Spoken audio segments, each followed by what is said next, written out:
ഇന്നൊരു ഞായറാഴ്ചയായിരുന്നു. ഞാൻ എണീക്കാൻ അല്പം വൈകി. അടുക്കളയിൽ ചെന്ന് നോക്കുമ്പോൾ ഭാര്യ ബിരിയാണിക്കുള്ള ഉള്ളി വാട്ടിക്കൊണ്ടിരിക്കുന്നു.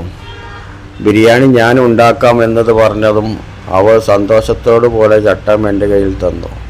അങ്ങനെ ഞാൻ ബിരിയാണി ഉണ്ടാക്കാൻ തുടങ്ങി. അങ്ങനെ ഉള്ളി ഏകദേശം വാടി വന്നപ്പോഴേക്കും അവൾ പച്ചമുളകും ഇഞ്ചിയും വെളുത്തുള്ളിയും വലിയ ജീരകവും ചേർത്ത് അരച്ചു കൊണ്ടുവന്നു. അത് ഞാൻ അതിലേക്ക് ഒഴിച്ചു കൊടുത്തു. പിന്നെ വീഡിയോ എടുക്കുന്നത് നമ്മുടെ മോളാണ് കേട്ടോ. അവൾക്ക് 6 വയസ്സേ ഉള്ളൂ. അവളുടേതായ രീതിയിൽ അവൾ ക്ലിയറായിട്ട് എടുക്കുന്നുണ്ട്. അങ്ങനെ പിന്നെ അതിലേക്ക് നമുക്ക് ആവശ്യമുള്ള ഉപ്പ് ചേർത്ത് കൊടുക്കണം. അങ്ങനെ ആവശ്യത്തിന് ഉപ്പ് ചേർത്ത് കൊടുത്തു.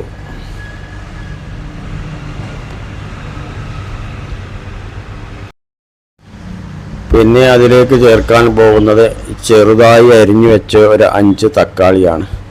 അത് ഞാൻ അതിലേക്ക് ചേർത്ത് കൊടുക്കുകയാണ്. അങ്ങനെ തക്കാളിയും ഉള്ളിയും നല്ലോണം വാടി വരുമ്പോഴേക്കും നമുക്ക് ചിക്കനുള്ള മസാല തയ്യാറാക്കാം. ബിരിയാണിക്ക് വേണ്ടി ഞാൻ ഇവിടെ ഒരു 2 കിലോ ചിക്കൻ ഒരു മീഡിയം സൈസിലായി കഴുകി വൃത്തിയാക്കി വെച്ചിട്ടുണ്ട്. മസാലയ്ക്ക് വേണ്ടി ഞാൻ ഇവിടെ 200 ഗ്രാം കോൺഫ്ലവർ എടുത്തു വെച്ചിട്ടുണ്ട്. അതിലേക്ക് ഒരു 100 ഗ്രാമോളം അരിപ്പൊടിയും ചേർക്കുന്നുണ്ട്. പിന്നെ ഞാൻ അതിലേക്ക് ചേർക്കാൻ പോകുന്നത് ഒരു 4 ടീസ്പൂൺ മുളക് പൊടിയാണ്. ഈ മുളക് പൊടി നല്ല എരിവുള്ള മുളക് പൊടിയായി 4 ടീസ്പൂൺ ചേർത്ത് കൊടുക്കുന്നുണ്ട്. പിന്നെ അതിലേക്ക് ഒരു 1 ടേബിൾ സ്പൂൺ മഞ്ഞൾപ്പൊടിയും ചേർത്ത് കൊടുക്കുകയാണ്. 1 ടേബിൾ സ്പൂൺ മഞ്ഞൾപ്പൊടി.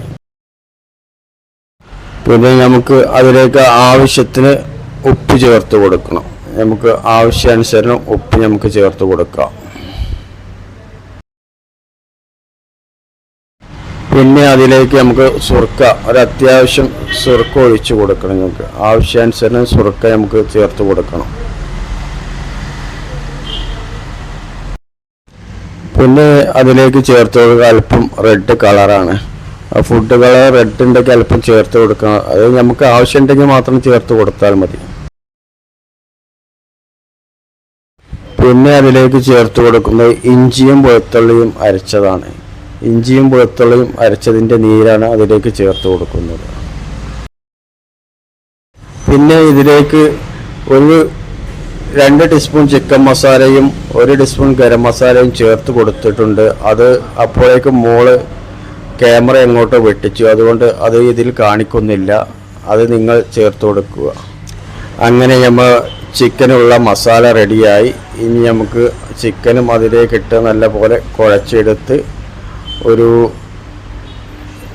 ഒരു മണിക്കൂറോളം നമുക്ക് ഫ്രീസറിൽ വെക്കാം.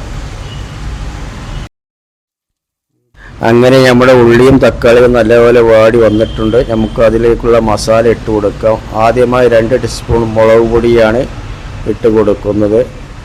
2 ടീസ്പൂൺ മുളക് പൊടി ഞാൻ അതിലേക്ക് ഇട്ട് കൊടുത്തിട്ടുണ്ട്. പിന്നെ 1 ടീസ്പൂൺ മഞ്ഞൾപ്പൊടിയും കൂടെ ചേർത്ത് കൊടുക്കുന്നുണ്ട്. പിന്നെ അതിലേക്ക് ഒരു 2 ടീസ്പൂൺ മല്ലിപ്പൊടി ചേർത്ത് കൊടുക്കുകയാണ്.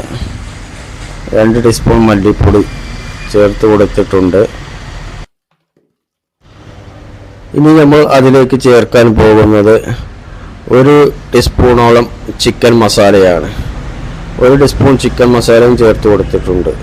ഇനി നമ്മൾ അതിലേക്ക് ചേർക്കാൻ പോകുന്നത് ബിരിയാണി മസാലയാണ്. ബിരിയാണി മസാല നമുക്ക് കടയിൽ നിന്നും പാക്കറ്റായിട്ട് മേടിക്കാൻ കിട്ടുന്നതാണ് ബിരിയാണി മസാല. അത് 1 ടീസ്പൂണോളം നമ്മൾ അതിലേക്ക് ചേർത്ത് കൊടുത്തിട്ടുണ്ട്. അങ്ങനെ നമ്മുടെ മസാലയെല്ലാം ഇവിടെ റെഡിയായി വന്നിട്ടുണ്ട്. ഇനി അതിലേക്ക് നമുക്ക് മല്ലിച്ചപ്പും പുതിനയും അരിഞ്ഞത് ഇട്ട് കൊടുക്കാം. മല്ലിച്ചപ്പും പുതിനയും അരിഞ്ഞത് ഇട്ട് കൊടുത്തിട്ടുണ്ട്.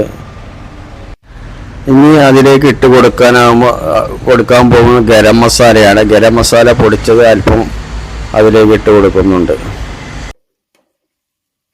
ഇനി ഇതെല്ലാം കൂട്ടി നല്ലവണ്ണം ഇളക്കി കൊടുക്കുക. ഇപ്പോൾ നമ്മളെ മസാല ഏകദേശം നല്ല ഉഷാറായി വന്നിട്ടുണ്ട്. ഇനി നമുക്ക് അതിലേക്ക് വേണ്ടത് തൈര് നമുക്ക് ഒഴിച്ചു കൊടുക്കണം. തൈര് ഒരു ഒരു പാക്കറ്റിൻ്റെ പകുതി അര പാക്കറ്റോളം തൈര് നമ്മൾ അതിലേക്ക് ഒഴിച്ചു കൊടുക്കുകയാണ്.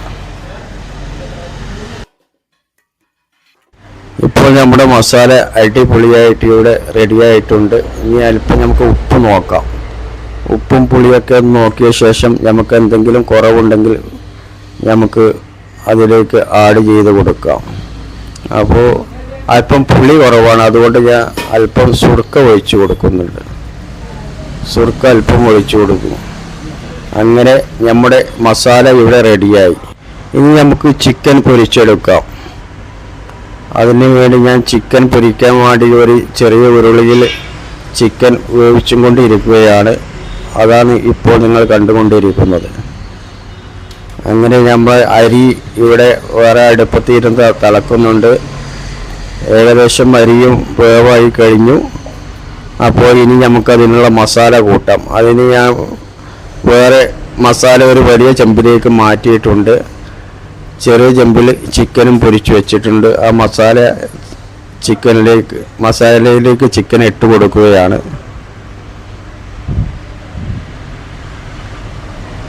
മസാലയിലേക്ക് ചിക്കൻ ഇട്ട് കൊടുത്ത് നല്ലവണ്ണം ഇളക്കി മസാല അതിലേക്ക് പിടിപ്പിക്കുക.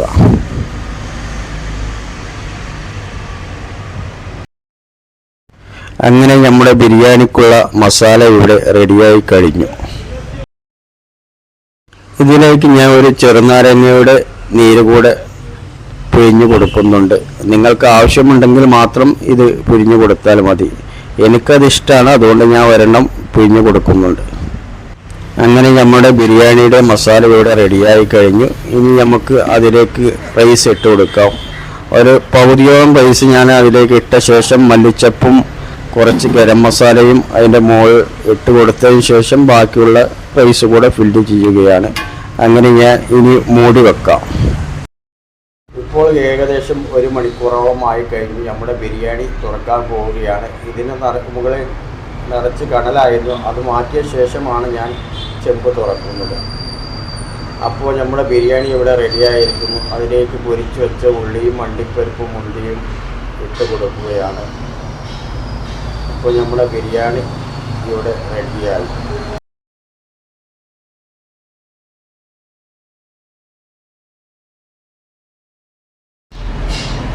അങ്ങനെ നമ്മുടെ ബിരിയാണി ഇവിടെ സെർവ് ചെയ്യാൻ പോവുകയാണ്. എല്ലാവരും ടേബിളിൽ വട്ടമായിട്ട് ഇരിക്കുന്നുണ്ട്. അവർക്കുള്ള ബിരിയാണി നമുക്ക് റെഡിയാക്കി കൊടുക്കാം.